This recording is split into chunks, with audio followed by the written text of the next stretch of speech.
أشهد أن لا إله إلا الله وحده لا شريك له وأشهد أن محمدا عبده ورسوله سيد الخلائق والبشر. اللهم صل وسلم وبارك على هذا النبي الأمين وعلى آله وأصحابه ذوي الشرف العظيم. Watukufu wa Kiislamu, baada ya kumshukuru Allah jalla jalaluhu na kuzitaka rehema na amani zimwendee bwana mtume Muhammad sallallahu alayhi wasallam, ikiwa leo Mwenyezi Mungu ametuamsha salama, ametupa afya njema, kwa sababu afya ni neema kubwa sana. Ndio mmoja katika wanaosema wanachuoni wanasema al-afiyatun ni'matun la yara ni'matuha illa al-marudha, kwamba afya hii ni neema kubwa sana. Hakuna mtu anayejua neema ya afya isipokuwa mgonjwa. Mgonjwa ndo anayejua neema ya afya. Lakini kama wewe si mgonjwa, basi huwezi kutambua thamani na neema ya afya. Ikiwa unaumwa, ndipo utajua thamani na neema ya afya.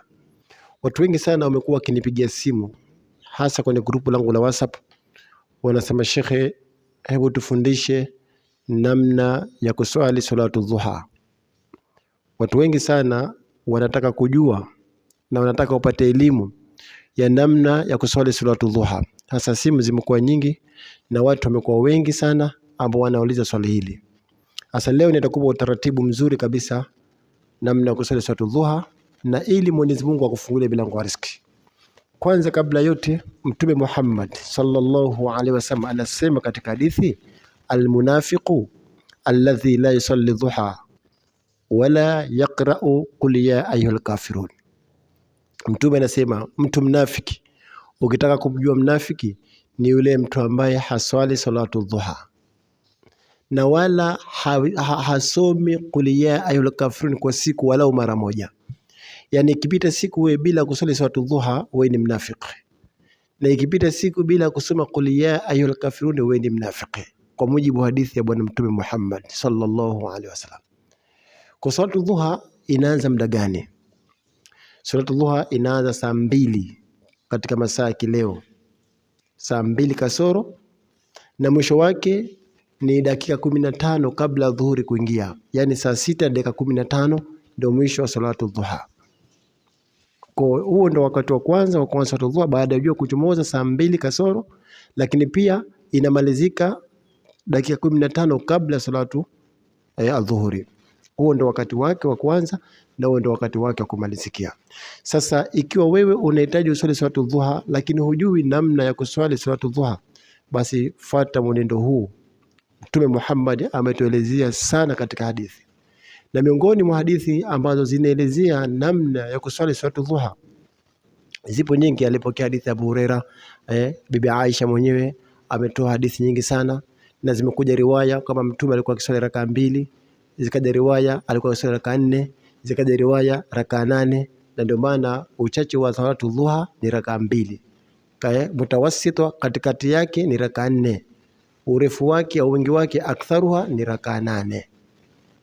Sasa ulama wamekuja kuelezea utaiswali vipi salatu dhuha. Utatia nia kwanza kama kawaida, an-niyatu mahalluha fil qalbi. Nia sehemu yake ni katika moyo.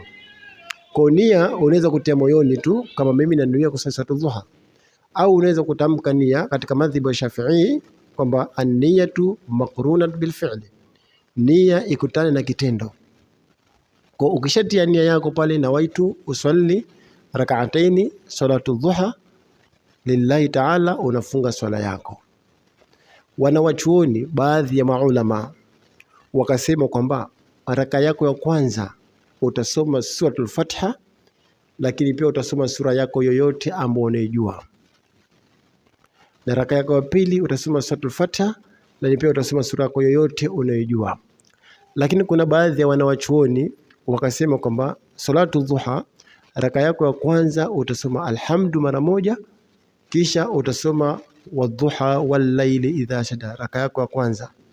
Raka yako ya pili utasoma alhamdu mara moja na alam nashrah, utakuwa unashuka chini huku.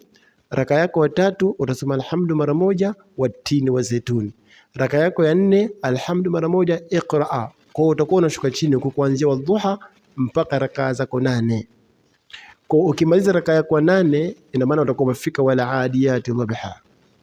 Kwa salatu dhuha raka yako ya kwanza utasoma sura yoyote unayojua wewe, lakini ulama wamependekeza sawa, utasoma wadhuha, utakuwa unashuka chini raka yako ya kwanza, raka yako ya pili Alam Nashra, ya tatu Watini, ya 4 Iqra, ya 5 Suratul Qadr, ya 6 Suratul Bayina, ya 7 unasoma Suratul Zilzala, na ya 8 unasoma Suratul Adiyati. Inapendekezwa kwa wanawachuoni.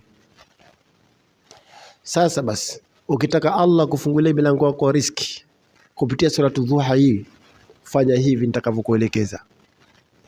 Katika sida yako ya mwisho ile, mfano unasali rakaa zako 8, sida yako ya mwisho ile kabla kukata tahiyatu rakaa 8, kwenye sida pale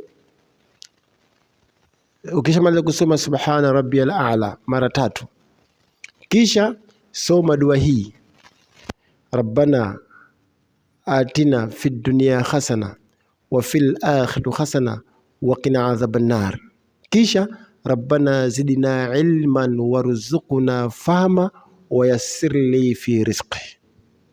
Katika sida yako ya mwisho, narudia, salatu dhuha kwenye sida yako ya mwisho pale kabla ya kukaa tahiyatu, soma hiyo rabbana atina fid dunya hasana wa fil akhirati hasana wa qina adhaban nar. Kisha soma dua hii: rabbana zidna ilman warzuqna fahma wa yassir li fi rizqi.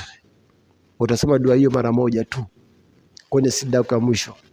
Ukimaliza kusoma dua hii mara moja kwenye sida yako ya mwisho, lisome jina hili la Allah mara 41: ya basitu, ya basitu, ya basitu, ya basitu, mara 41 katika